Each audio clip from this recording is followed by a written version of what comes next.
хүний оролцоо талаас нь иргэдийн талаас энийг одоо зам ашиглах зөв хуваар хэрэгтэй.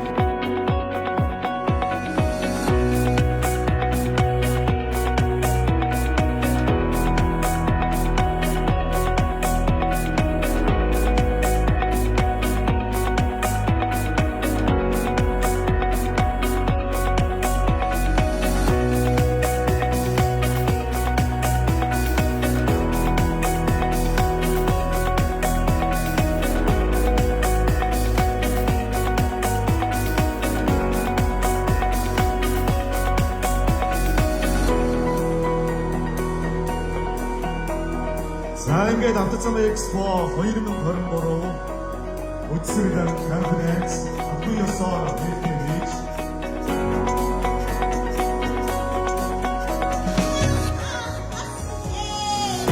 Монголын авцамч тав хүнд хамгийн сайн сайхан хэлхийг хүсэн өрөөё.